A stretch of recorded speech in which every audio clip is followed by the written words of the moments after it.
Hello, everyone, and welcome to On Purpose Astrology. This is the first in a series of videos about Pluto in Aquarius. But as you'll see, this one is called We're Not Done with Pluto in Capricorn Yet. And that is because Pluto went into Aquarius and now it's gone back into Capricorn by retrograde. I'm going to share my screen so that you can see those dates.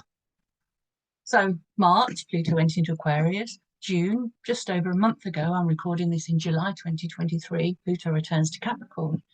It's going to stay in Capricorn for the rest of 2023, moving into Aquarius again in January 2024. Then on the 2nd of September 2024, Pluto returns to Capricorn again for a short time before, on the 19th of November 2024, Pluto goes back into Aquarius. Then it stays into Aquarius until 2043, when it starts to move into Pisces. So let's have a little look at, let's have a review of some of the things that happened while Pluto are in Capricorn, because there might be some unfinished business. And obviously, everything isn't going to change overnight once Pluto settles in Aquarius. So that's all about process, isn't it? So let's see what happened when Pluto was in Capricorn and what is actually still happening now in some areas. So 2008, Pluto went into Capricorn and we had the credit crunch, which was followed by banking crashes, which was followed by a global recession, which was followed in some countries by a program of austerity. It's very Pluto and Capricorn, austerity, lack. There's lack of resources, lack of money, for example. The austerity government in the UK, for example, cut public services. At the same time, also in 2008, Barack Obama was elected the first African-American president of the USA, came in with a message of hope, but inherited a difficult economy. So Pluto in Capricorn, pragmatism and retraction, i.e. recession. This followed Pluto in Sagittarius. Pluto in Sagittarius was a lot of things. Sagittarius is a Jupiter-ruled sign, which is about expansion and idealism. And in many ways, Capricorn is the opposite of that. So we saw pragmatism, work harder, do your bit, don't complain or protest. Everyone's got to do their bit to help and save the economy. As a result of this thing, of these issues, we saw a widening of the wealth gap, and that has only got wider as Pluto has gone through Capricorn. Pluto, of course, is about wealth and money and power. And particularly in Capricorn, it's about the traditions of wealth and power, the people who are entitled or seemingly think they're entitled. Pluto in Capricorn is also about scapegoating. Capricorn, of course, is ruled by the goat. It is, well, it's not ruled by the goat, but its glyph is a goat.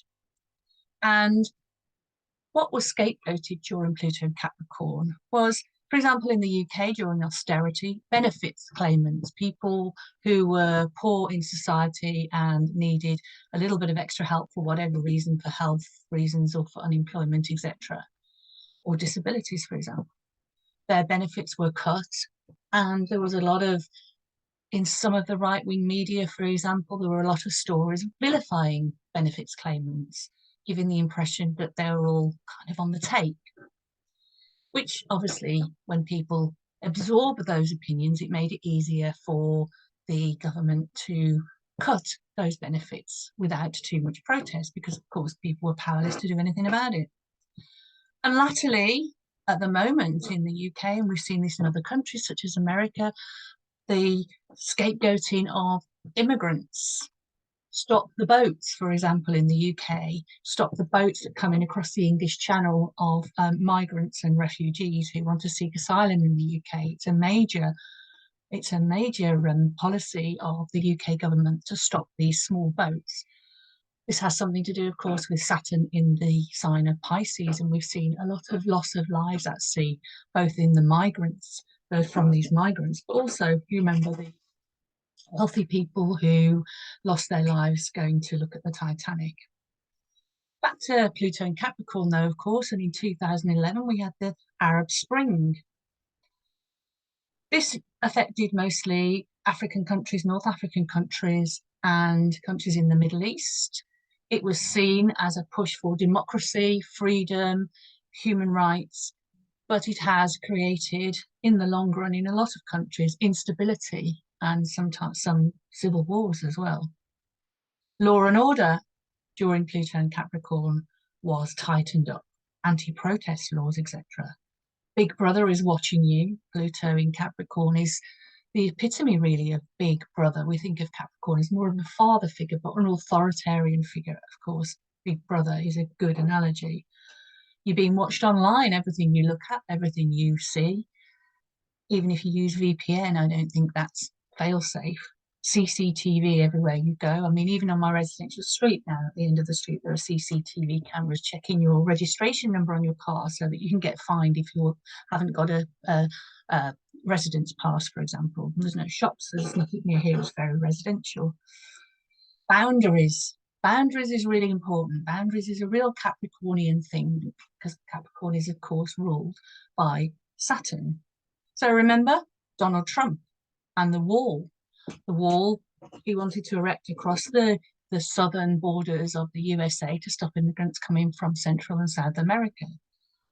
In the UK, during Pluto and Capricorn, we had Brexit, which was the referendum. The result was that the UK citizens wanted to leave the European Union. And one of the main arguments about the European Union, why the Brexiteers wanted us to leave the European Union, was so that we could manage our own boundaries and therefore manage immigration. Ironically, we have record immigration now in this country. The dark web in 2009, the dark web was coined, the phrase dark web was coined in 2009. That nefarious part of the internet where crime, organised crime, and worse probably happens as well. And of course, not forgetting the global pandemic. So we're going to look now. I mean, that's a lot, isn't it? That's a lot that happened. And obviously the few things that are still going on. I mean, in the last vestiges of it's not a global pandemic anymore, but I think there's still a lot of trauma and people haven't quite gone back to where they were.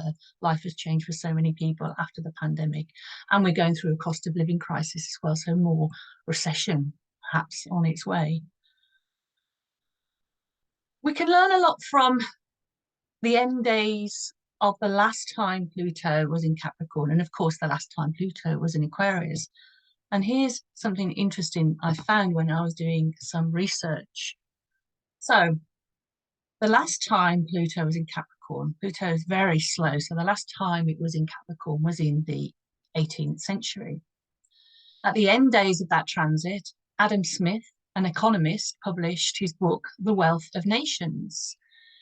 He's been a very influential economist and his books are probably still studied today. I remember when I was at school, you could study economics and that was one of the textbooks. Smith wanted to see the end of what was then the incumbent mercantile economic system, which limited growth and kept wealth static because it was linked to tangible resources. His book, The Wealth of Nations, advocated a free market approach to production and commerce.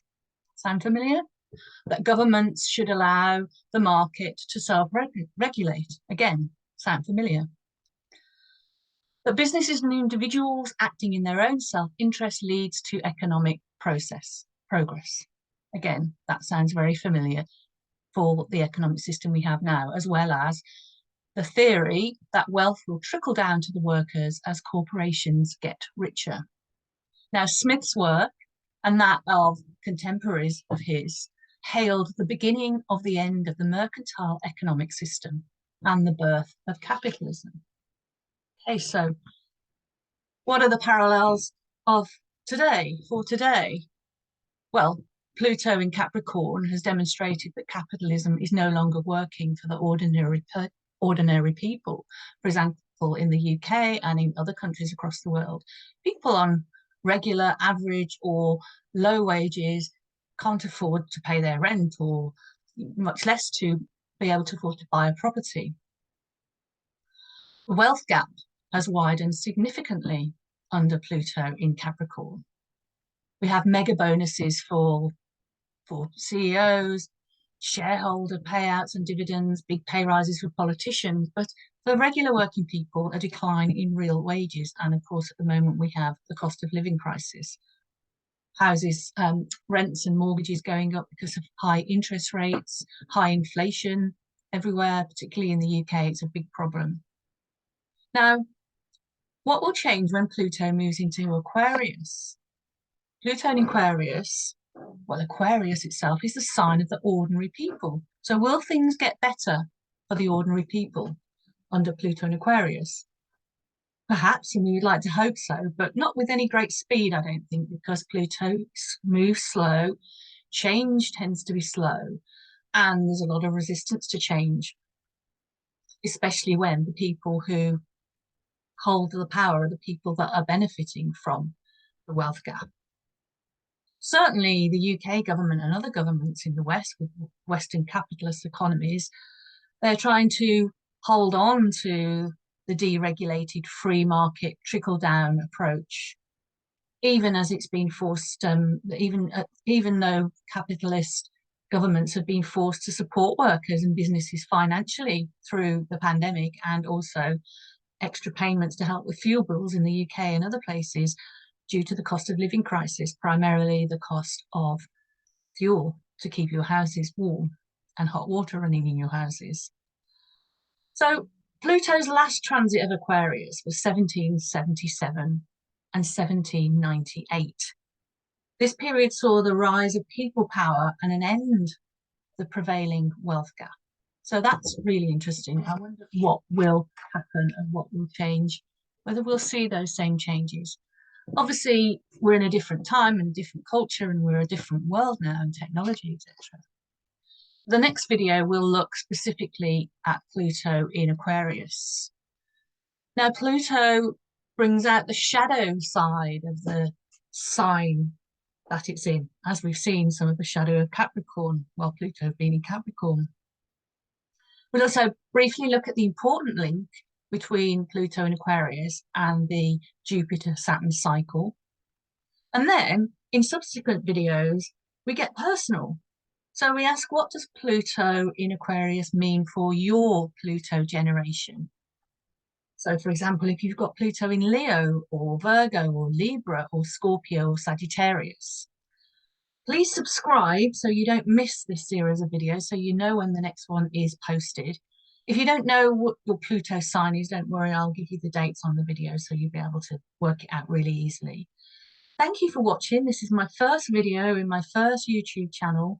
You can also see me do a monthly video with two colleagues on the Academy of Astrology UK channel, where we go live on the first Friday, 8 p.m. UK time, first Friday of every month, and we talk about the lunations and other transits that are happening in the sky. But please subscribe to this channel. I would love it if you did, and please share. Thank you so much.